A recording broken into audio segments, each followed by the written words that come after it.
Hello વિદ્યાર્થી મિત્રો, ધોરણ 10 ચેપ્ટર 14 આંકડા શાસ્ત્ર એનો ગુણભાર છે 6 ગુણ. એમાં એક MCQ, એક 2 ગુણનો સવાલ અને એક 3 ગુણનો સવાલ. બાળકો, આ ચેપ્ટરમાંથી આપણને 6 ગુણ મેળવવા સહેલા છે. તમારે ગણિતમાં પાસ થવું હોય તો આ ચેપ્ટર ઉપર થોડુંક ધ્યાન આપવું, એટલે આપણે સહેલાઈથી પાસિંગ માર્ક્સ તરફ જઈ શકીએ. ચેપ્ટરનું નામ છે આંકડા શાસ્ત્ર. આંકડા શાસ્ત્ર સમજવા માટે તમને 3 વસ્તુઓ આવડવી જોઈએ. કઈ કઈ? તો નંબર 1 મધ્યક, નંબર 2 મધ્યસ્થ અને નંબર 3 બહુલક. એમાંથી આપણે પહેલા ચર્ચા કરીએ મધ્યકની. તો મધ્યક એટલે શું? તો આપેલી માહિતીમાં બધા અવલોકનનો સરવાળો. અવલોકન એટલે શું છે? તો માની લો આવી કંઈક સંખ્યા લખેલી છે 2 3 4, તો આ 2 3 અને 4 એ અવલોકન છે. આ બધી સંખ્યાનો સરવાળો એને તમે કુલ સંખ્યા, કુલ કેટલા છે 1 2 અને 3 વડે ભાગતા જે કિંમત મળે એને તમારે શું કહેવાનો છે? મધ્યક. ફરીથી આપેલી માહિતીના અવલોકનો હોય એ બધાનો શું કરવાનો? સરવાળો. એને કુલ સંખ્યા, કુલ એટલે અહીં ગણવાની 1 2 અને 3, ત્યાં 5 હોય તો 5 વડે, 3 હોય તો 3 વડે ભાગતા જે કિંમત મળે એને તમારી ભાષામાં શું કહેવાય? મધ્યક. એની પ્રોપર વ્યાખ્યા જોઈએ. આપેલ માહિતીના બધા જ અવલોકનોની કિંમતનો સરવાળાને કુલ સંખ્યા વડે ભાગતા જે કિંમત મળે તેને શું કહેવાય? એનો મધ્યક. મધ્યકને x બાર વડે દર્શાવાય. એના વડે દર્શાવાય? x બાર વડે. એનો સંકેત કયો? x બાર. હવે તમારે એના પાસે 2 પ્રકાર પડે છે મધ્યક શોધવા માટે. એક અવર્ગીકૃત માહિતી હોય અને એક વર્ગીકૃત. તો અવર્ગીકૃત એટલે શું?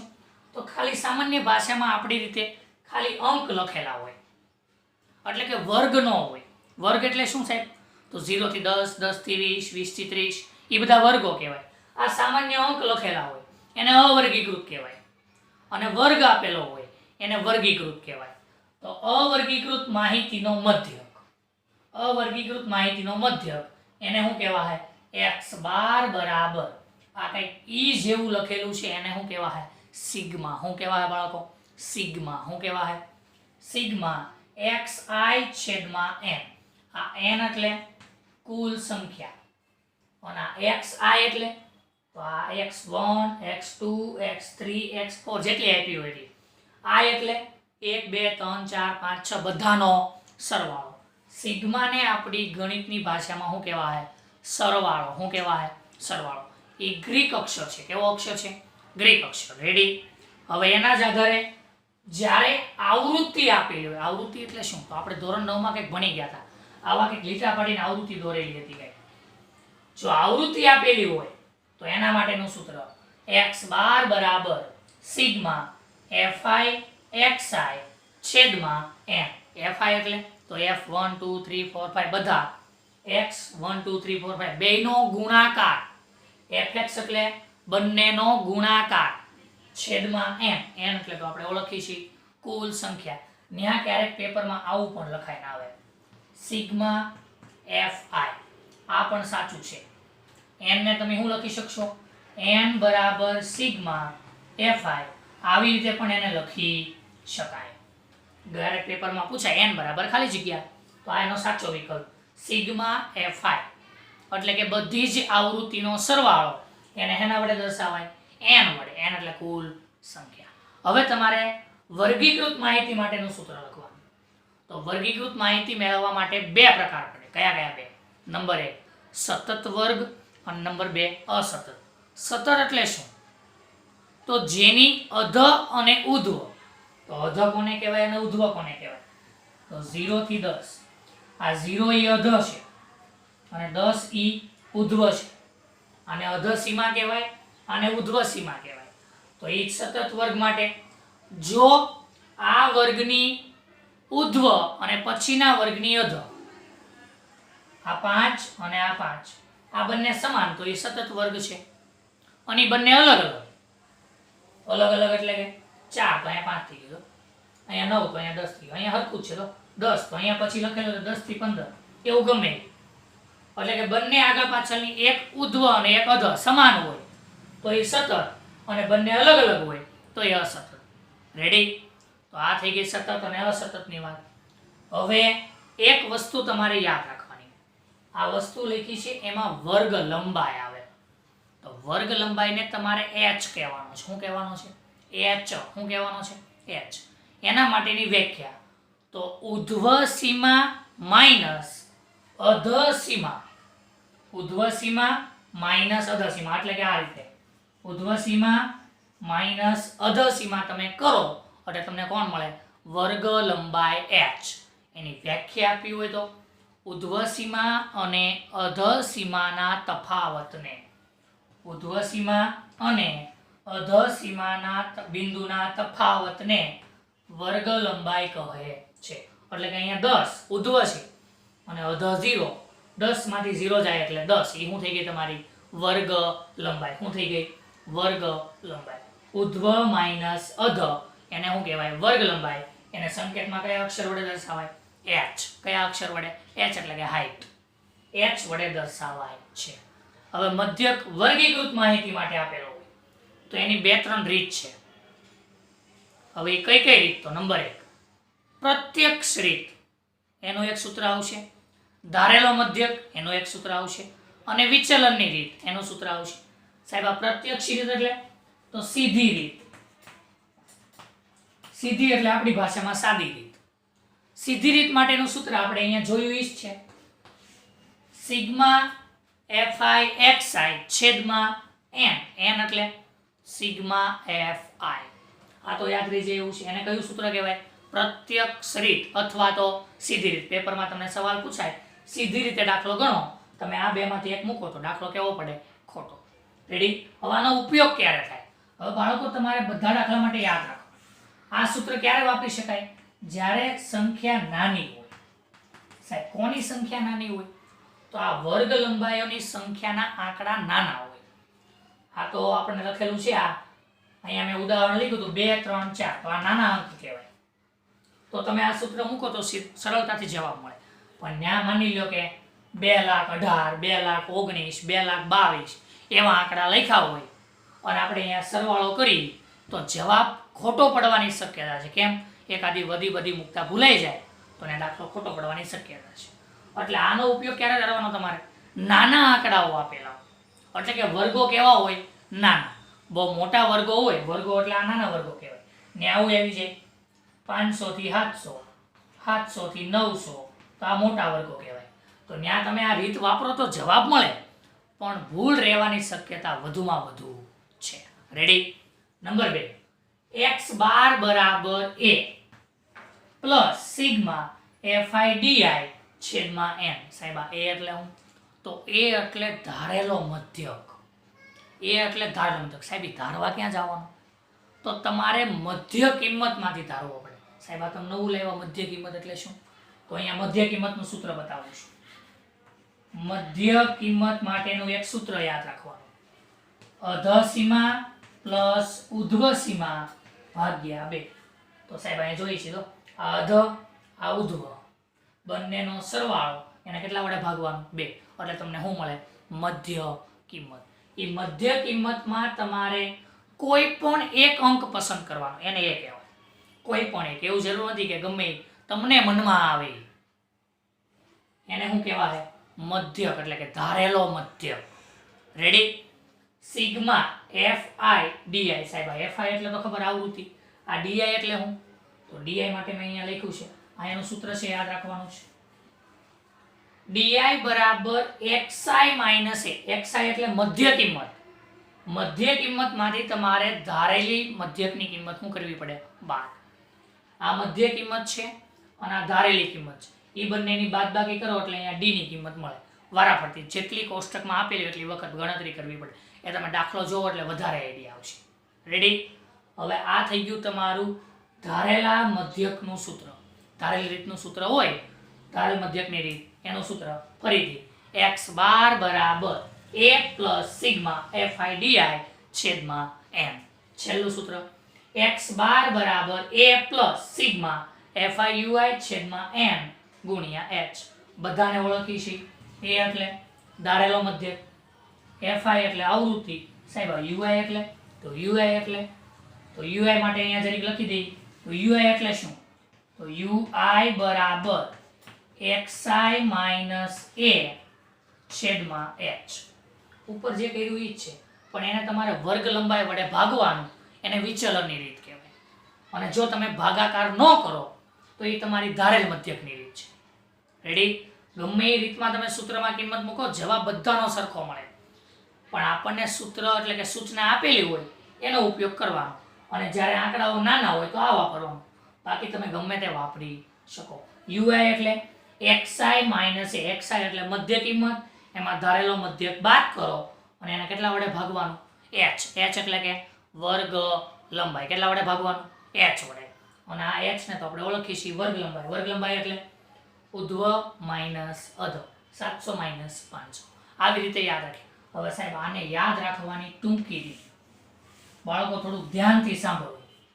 આપણું ઘરનું બનાવેલું છે પ્રાઇવેટ, અને કઈ રીતે યાદ રાખી શકાય સૂત્રને, તો તમે આ યાદ રહી જાય એટલે આ ઓટોમેટિક યાદ રહી ગયું. કઈ રીતે? તો આને યાદ મધ્યક યાદ રાખવા માટેનું સૂત્ર. તો અહીંયા તમારે યાદ રાખવાનું અમદાવાદની, અહીંયા હું લખી દઉં છું જરી, અમદાવાદની FD તોડી નાખી. કેમ સાહેબ? અમદાવાદ એટલે FD એટલે આ FD, FID તોડી નાખી એ આપણી ભાષામાં વધારવાનું, એને ખાલી એડ કરી યાદ રાખો. નાખી એટલે એમ. ફરીથી અમદાવાદની FD તોડી નાખી.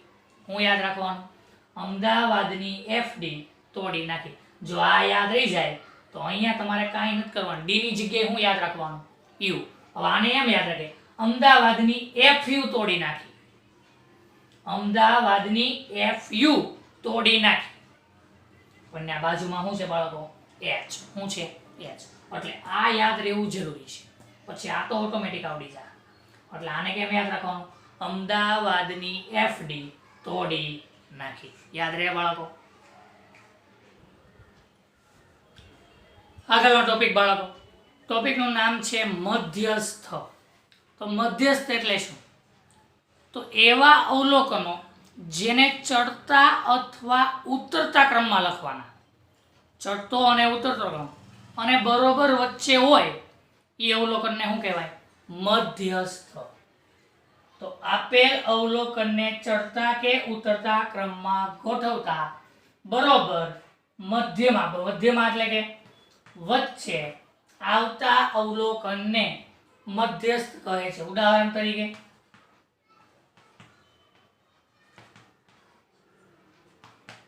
આંકડા લખેલા 2 5 7 9 11 ચડતા ક્રમમાં લખેલા જો બધા, અથવા તમે ઉતરતા ક્રમમાં લખો તોય ચાલે.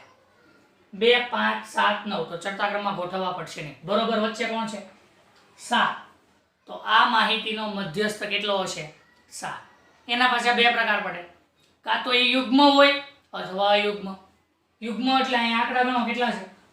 1 2 3 4 અને 5. તો 5 યુગ્મ કહેવાય, સોરી અયુગ્મ કહેવાય. તો એના માટેનું સૂત્ર આ છે n+1/2. જો ને તમે આવું લખ્યું એટલે ખોટું છે. આ બંનેમાં જમીન આસમાનનો ફરક છે. n+1/2. n એટલે 1 2 3 4 5. 5 + 1 એટલે 6. 6/2 એટલે 3. ત્રીજો અવલોકન ગોતો. 1 2 અને 3 તો આવ્યું છે 7. સેમ નીચે યુગ્મ માટે n/2 પ્લસ n/2 + 1. હવે આ બેમાં અલગ અલગ છે એટલે યાદ રાખો. અહીંયા પહેલા 2 વડે ભાગ ચલાવવાનો, પછી 1 ઉમેરવાનો. n/2 + 1 મું અવલોકન ભાગ્યા 2. હવે n ધારો કે અહીંયા એક હજી આંકડો લખી દો 13. હવે ગણો 1 2 3 4 5 6. 6 યુગ્મ કહેવાય. તો આ સૂત્ર મૂકવું પડે. 6/2 6/2 + 1. 6/2 એટલે 3. 6/2 એટલે 3. 3 ને 1 4/2. પણ એનું હું અવલોકન 3 ને +4. તો ત્રીજું અવલોકન કયું? 7. અને ચોથું અવલોકન કયું? 9. તો 7 + 9/2. 7 ને 9 16. 16/2 એટલે જવાબ આવે 8. રેડી? તો આ રીતે પેપરમાં ટૂંકા સવાલમાં કોઈ પણ પ્રશ્ન પૂછી શકાય. હવે વર્ગીકૃત માહિતી હોય તો એના માટે વર્ગીકૃત માહિતીના મધ્યસ્થનું સૂત્ર પહેલા તો એને સંકેતમાં m વડે દર્શાવાય. એના વડે દર્શાવાય m વડે. એનું સૂત્ર l પ્લસ બ્રેકેટમાં n ભાગ્યા 2 માઇનસ cf ભાગ્યા f ગુણ્યા h. સાહેબ આ l એટલે શું? તો l એટલે મધ્યસ્થ વર્ગની અધસીમા. મધ્યસ્થ વર્ગની અધસીમા. n એટલે તો ઓળખી છીએ આપણે કુલ સંખ્યા. cf એટલે તો જે મધ્યસ્થ વર્ગ હોય એની આગળની સંચયી આવૃત્તિ. સાહેબ આ સંચયી આવૃત્તિ એટલે શું? તો આપણે ધોરણ 9 માં કંઈક આલેખ દોરવા માટે એનો ઉપયોગ કર્યો હતો. થી વધુ અને થી ઓછા પ્રકારની. તમારે આ ચેપ્ટરમાં મધ્યસ્થ પૂછાય એટલે થી ઓછા પ્રકારની આવૃત્તિનો આલેખ આવે એના આધારે ગણતરી કરવાની છે. યાદ રહે બાળકો? તો આગળની સંચયી આવૃત્તિ. f એટલે તો મધ્યસ્થ વર્ગની આવૃત્તિ. એ તો તમે દાખલો જોવો એટલે તમને આઈડિયા આવશે. મધ્યસ્થ વર્ગની આવૃત્તિ. અને h એટલે વર્ગ લંબાઈ. h એટલે વર્ગ લંબાઈ. ફરીથી એક વખત સૂત્ર રિપીટ કરું છું. m બરાબર l પ્લસ n છેદમાં 2 માઇનસ cf છેદમાં f ગુણ્યા h. હવે આને યાદ કેમ રખાય? તો એના માટેનો એક ઉપાય બાળકો આ જરીક યાદ રાખવા માટેનો છે. તો આને યાદ હું રખાય. લાંબા નટુભાઈએ કોફી ફેંકવા હાઈટ વધારી. આને સૂત્ર યાદ રાખવાની રીત. l એટલે લાંબા, n2 એટલે નટુ. લાંબા નટુભાઈ. cf એટલે આપણી ભાષામાં કોફી. f એટલે ફેંકવા. હાઈટ એટલે h વધારી. ફરીથી લાંબા નટુભાઈએ કોફી ફેંકવા હાઈટ વધારી. કઈ રીતે યાદ રાખી શકાય? લાંબા નટુભાઈએ કોફી ફેંકવા હાઈટ વધારી. 2-3 વખત એને રિપીટ કરો એટલે તમને 100% યાદ રહી જાય. રેડી બાળકો? આગળનો ટોપિક બહુલક. બહુલક એટલે શું? તો જે માહિતી આપેલી હોય એમાં સૌથી વધુ વખત પુનરાવર્તન થતો હોય એને શું કહેવાય? બહુલક. પુનરાવર્તન એટલે ઉદાહરણ તરીકે 2 4 2 3 2 4. કયો આંકડો સૌથી વધુ વખત પુનરાવર્તન થાય? 2. તો આ માહિતીનો જવાબ કેટલો હશે? 2. એને શું કહેવાય? બહુલક. તો વ્યાખ્યા જોઈ. આપેલ અવલોકનમાં સૌથી વધુ વખત પુનરાવર્તન પામતા અવલોકનને શું કહેવાય? બહુલક. એને હેનથી દર્શાવાય બાળકો? z. હેના વડે દર્શાવાય? z વડે. રેડી? આ વર્ગીકૃત માહિતી હતી. વર્ગીકૃત માહિતીનું સૂત્ર એ z બરાબર l પ્લસ બ્રેકેટમાં f1 માઇનસ f0 છેદમાં 2f1 minus f0 minus f2 ગુણ્યા h. રેડી? ફરીથી z બરાબર l પ્લસ બ્રેકેટમાં f1 માઇનસ f0 છેદમાં 2f1 minus f0 minus f2 ગુણ્યા h. રેડી? તો હવે જ્યાં l શું છે? બહુલક વર્ગની અધસીમા. l એટલે બહુલક જે મળતો હોય એની અધસીમા. h એટલે તો ઓળખી છીએ વર્ગ લંબાઈ. f1 એટલે બહુલક વર્ગની આવૃત્તિ. f0 એટલે બહુલક વર્ગની આગળની આવૃત્તિ. આગળની એટલે ઉપરની અને પાછળની એટલે નીચેની. આગળની એટલે ઉપર જવાનું. ધારો કે આ રીતે લખેલ છે. આ હોય તો આ એની આગળની એટલે કે ઉપરની અને આ એની પાછળની એટલે કે પછીની. આગળની આવૃત્તિ અને f2 હોય તો એની પાછળની આવૃત્તિ. રેડી? હવે એક અગત્યનું સૂત્ર. z બરાબર 3m માઇનસ 2x બાર. આ વિકલ્પોમાં ટૂંકા સવાલો માટે યાદ રાખવાનું. આના આધારે 2-3 પ્રશ્નો પૂછાય છે પેપરમાં. હવે આને કેમ યાદ રાખી શકાય? તો અહીંયા તમારે કાંઈ યાદ નથી રાખવાનું. આને યાદ રાખવા માટે આપણે શું કરશું? તો અહીંયા એક ગણતરી કરી દેવી. 10 ભાગ્યા 2102. હું બોલ્યો? 10 ભાગ્યા 2102. 10 એટલે પહેલો આંકડો 1, બીજો 0. અહીંયા 2 1 એટલે 21, અહીંયા 0 અને અહીંયા 2. બાળકો આ 21 આડા અવળો ન થાય એનું તમારે ધ્યાન રાખવાનું છે. અહીંયા છેદમાં જો તમે આગળ પાછળ 2 0 કરશો તો ચાલશે, પણ આ 21 આગળ પાછળ થઈ ગયો તો મેળ પડશે નહીં. એટલે 10 21 0 2 એને હું યાદ રાખવાનું 10-21-0-2. ફરીથી આ એક વખત ટૂંકું યાદ રાખી. લાંબા નટુભાઈએ કોફી ફેંકવા હાઈટ વધારી અને બહુલક યાદ રાખવા માટે 10/21-0-2. યાદ રહે બાળકો? રેડી? હજી બીજી રીત છે બાળકો આને યાદ રાખવાની. કઈ રીતે યાદ રાખી શકાય? તો અહીંયા એલ એટલે લાંબા.